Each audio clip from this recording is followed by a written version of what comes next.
Di certo non è stata mai un mistero. Allor svelto d'astuto predatore mi fiondai sull'ambita selvaggina. La prescelta fu lei la più focosa, la più bella che del mio regno poteva essere la regina.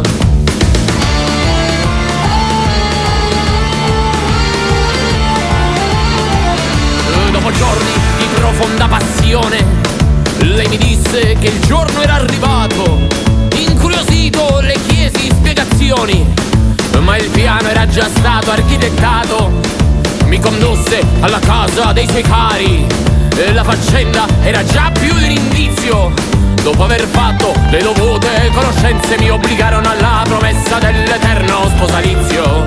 Voglio fuggire, devo scappare, ma non c'è alcuna via di scampo. Qui mi vogliono incastrare, mi tuffo in mare e magari a fuoco, ma dalla Grecia alla Sicilia me la faccio tutta a nuoto.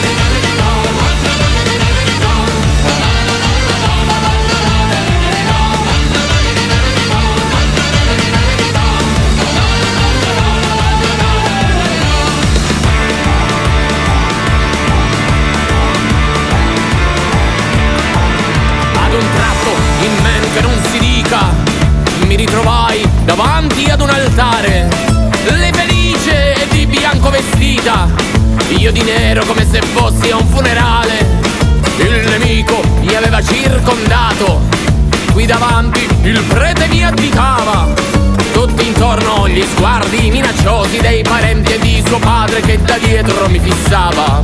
Voglio fuggire, devo scappare, e non c'è alcuna via di scampo. Qui mi vogliono incastrare, mi tuffo in mare e magari a fuoco, ma dalla Grecia alla Sicilia me la faccio tutta a nuoto.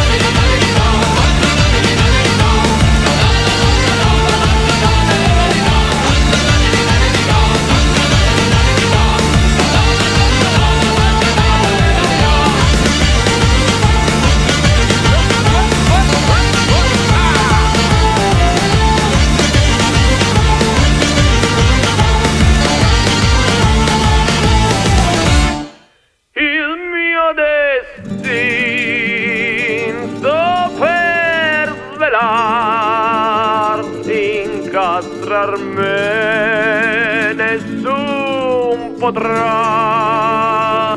Piange il mio cuore, ma ci rido su. Caro padre, questa figlia te la puoi sposare tu.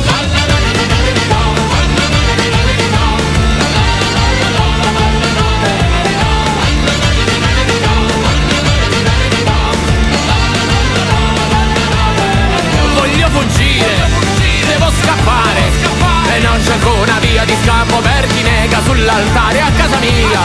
Voglio tornare, e non mi importa se in veliero col gommone o con la nave. Voglio fuggire, devo scappare, e non c'è alcuna via di scampo. Qui mi vogliono incastrare, mi tuffo in mare e magari a fuoco, ma dalla Grecia alla Sicilia me la faccio tutta a nuoto.